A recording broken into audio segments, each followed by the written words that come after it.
ګرانو زده کوونکو السلام علیکم. د ایوبي خصوصي وړکتون او ښوونځي آنلاین ټولګي ته ښه راغلاست.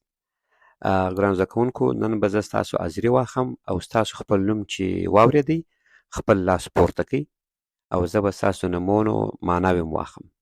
اول حفظه. حفظه په معنا زمری. مکنون دوې معناوې لري: راز یا یو شی چې پټي. ذکره په معنا د یادونه، د ذکر څخه شوی دی چې وایي د خدای تعالی ذکر وکړه، هغه یادونه وکړه. ذکر معنا یادونه. او بل څلورم نو صاحبه. نو صاحبه معنا دوست ده، ملګری. صاحب ملګری یا دوست ته وایي.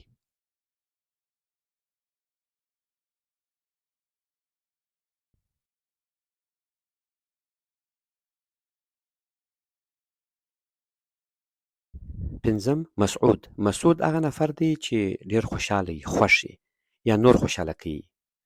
مینه. مینه په معنا د محبت ده په پښتو کې. مسکا په معنا خندا، دا هم د پښتو ښه نوم دی. ضمیر معنا وجدان، هغه نفر چې وجدان ولري.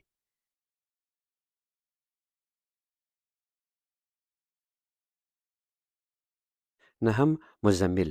مزمل په معنا د په کالو پټ، یو نفر چې په کالو پټي. په قرآن شریف کې الله سبحانه وتعالی مبارک سلام ته وایي و ته مزمل یې چې په کالو پټې په یو حصه کې. مدثر. مدثر پوښلی، هغه هم په کالو پوښلی. هدایت الله معنا لارښود د خدای تعالی د خواسه.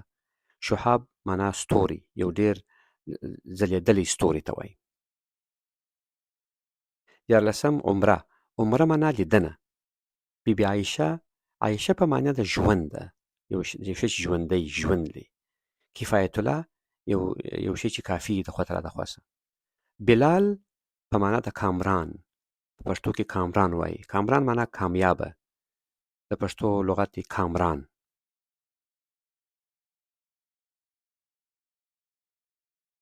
ولسم رحیمه معنا مهربانه. بسم الله پیل د خدای تعالی په نوم. عبدالحمید د خدای تعالی نوکر. یونس آرام انسان ته وایي، یو نفر چې آرام وي، جګړې نه کوي، جنجال نه کوي.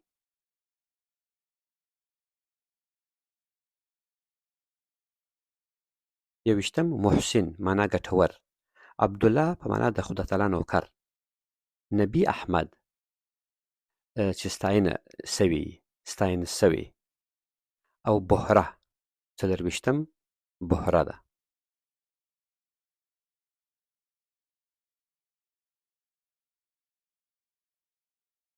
پنځه یاسین.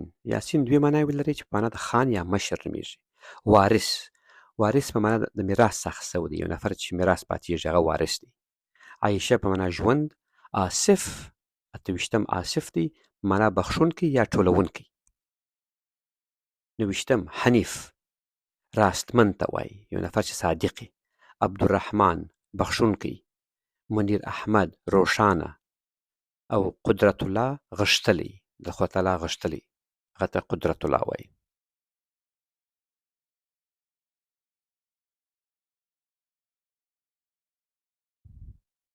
درویشتم بشره په معنا د ښه خبر.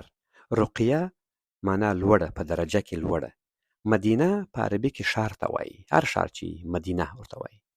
کلثوم هغه نجلۍ، هغه ښځه ده چې خلک درک کول زده یي، په خلکو پوهېږي. اووه فرشته معنا ملایکه. اته ذکره یادونه ده. علي احمد لوړ په درجه کې. او څلوېښتم روحانیه ده.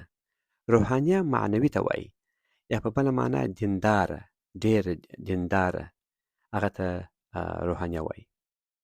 نو دغه وه ستاسې حاضري ګرانو زده کوونکو. تر بل درسه پورې ستاسو پر خدای سپارم. خدای تعالی مو مل شه. الله حافظ. ورځ په خیر.